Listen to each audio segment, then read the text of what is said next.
First thing we're going to do is create some keyboard control over this cat. And the cat's a sprite, so we have to write a script here. And we want it to move 10 steps, but we only want it to move 10 steps if we're pressing a key. So to do that, we have to go to Control, and I'm going to use an if-then. So if something is true, then it will move 10 steps. And we're going to go to Sensing and choose this one. So right now it's set to the space key, which we can use. And I'm going to run it and hit the space key, and nothing's happening. Nothing's happening because when I ran it, the space key was not being pressed, and it moved on. Now, if I hold the space key down and run it, it'll move.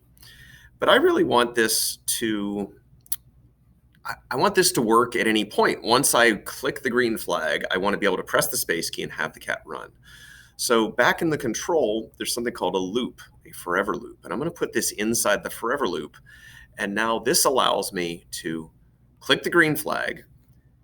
And now this script is running. And it's going through the forever loop. Nothing's happening because I'm not pressing the space key. But as soon as I press the space key, the cat moves 10 steps. So this is the basis of how we're going to create keyboard control.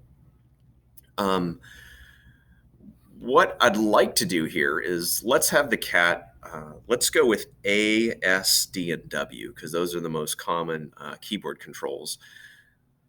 And D would move the cat to the right. Now for motion and looks, we're going to have the cat point in a direction and move 10 steps. So I'm going to stop the program, go back, and if I hit D, the cat does that. Okay. Now what I'm going to do is pull this out of the forever loop.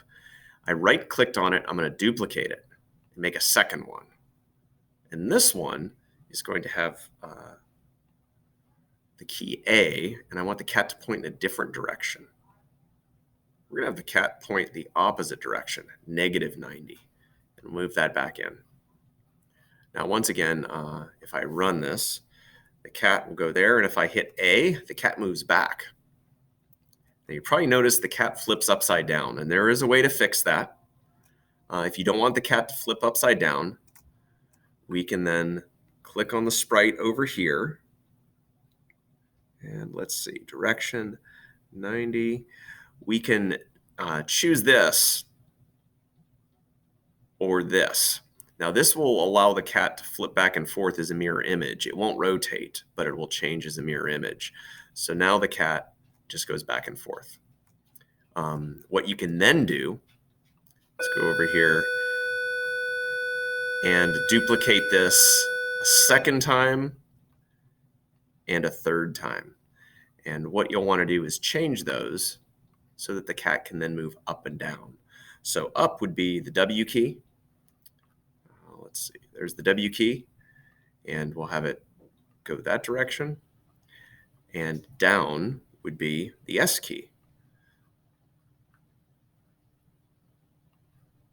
And we have to change the direction so that it goes all the way down. Okay, we're going to stop and rerun the program. Now the cat will move up and down and across, and you've just created keyboard control of a sprite.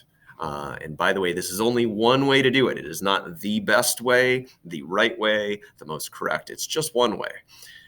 But once you figure this out, you'll be able to use other ways, and this is a pretty effective way.